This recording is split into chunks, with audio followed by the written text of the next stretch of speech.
สวัสดีครับช่วงดูปุ๊บรู้ปั๊บกับผมวุฒิ VTK HooRay เรื่องราวของนกที่ทำรังตรงหน้าต่างและฟักไข่ออกลูกเป็นตัว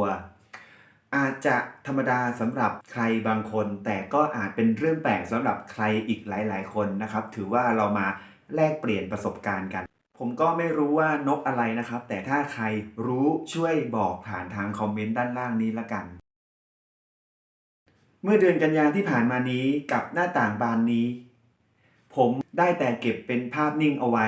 เพื่อดูการเจริญเติบโตของลูกนกตลอดระยะเวลา2 เดือนนิดๆเราไปดูกันครับ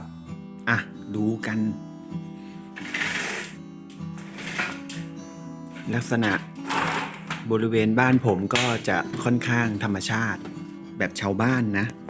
ด้านล่างตรงนี้มีพื้นที่บ้านผมอยู่ประมาณ1 เมตรเป็นบ่อปลา